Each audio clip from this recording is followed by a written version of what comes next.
Good morning. I'm out here in the mountains of Idaho. Uh, I'm at my friend's place. I was here and made some videos last year in the fall.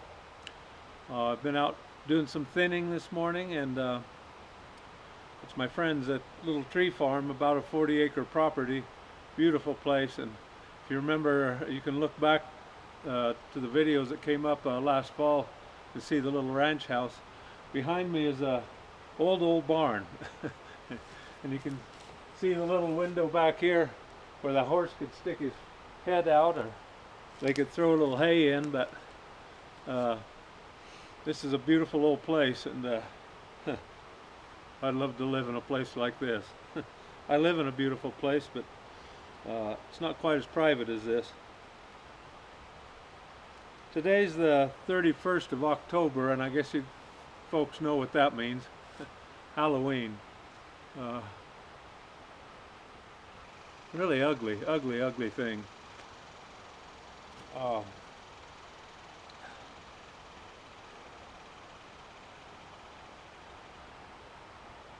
I know there's some innocence in it.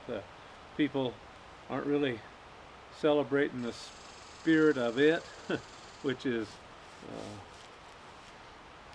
demons and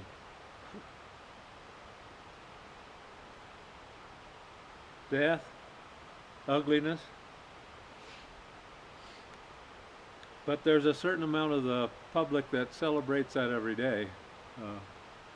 In the prison system, where I take the gospel so often,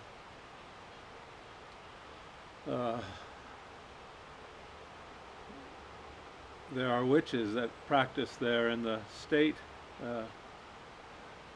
so they can allow me to go in. They have to allow anyone that claims anything to be able to have their religion, have their form of worship, and I guess I understand that, but it's a horrendous thing. In the movies and the television now, I don't partake of it, but I've noticed this trend where everything's about vampires and zombies, and I don't know what that's all about. But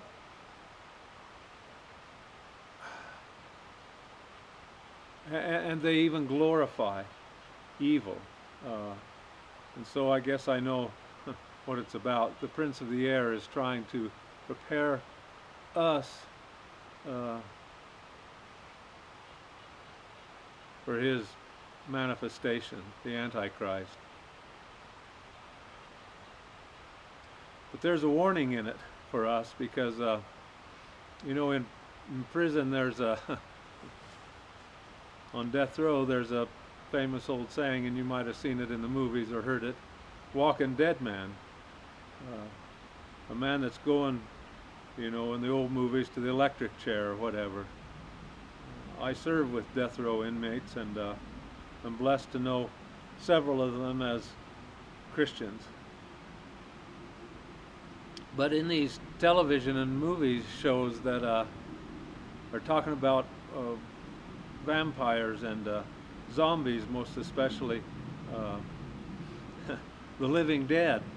Well, what's a picture of that? It's a picture of the world, really. Whether these people that are making these films and TV shows know it or not, the picture is, the reality is that there's millions upon millions, or billions even, of people who are walking dead. They've not been born again. And for us Christians, that should be a wake-up call. And they're celebrating it. They're not necessarily celebrating the reality of it, but they're celebrating the ugliness of it. So as Christians, we should understand that there's a call out to each and every one of us to speak the gospel to those we can, to let them know that there's the way, the truth, and the life.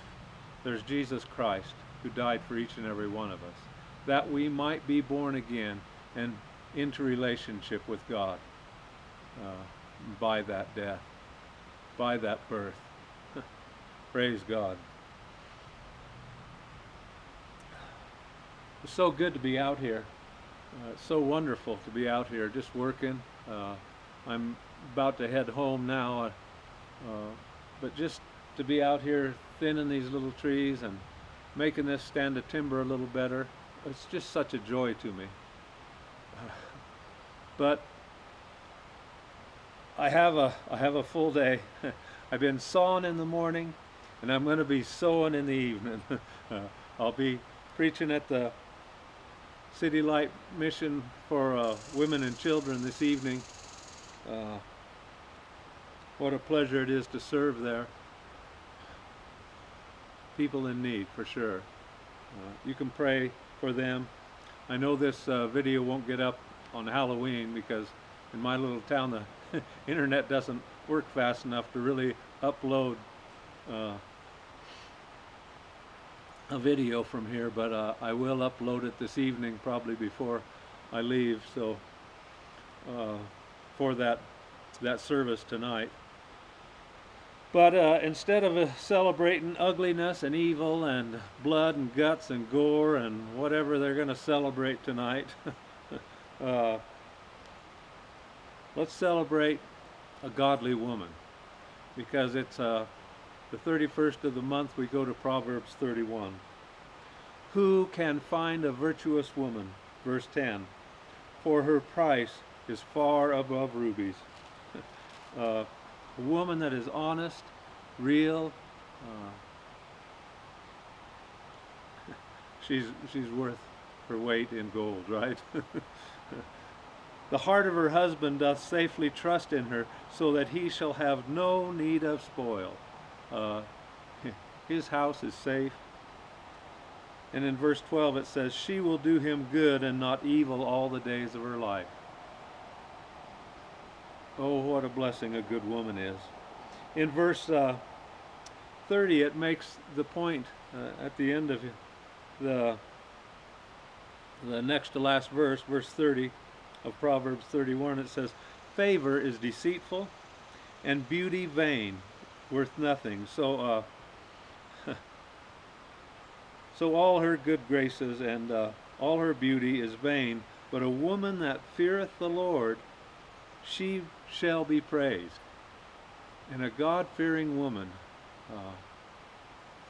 who's loved by a God-fearing man, and if she's a God-fearing woman, she is loved by a God-fearing man, no matter what her position, right?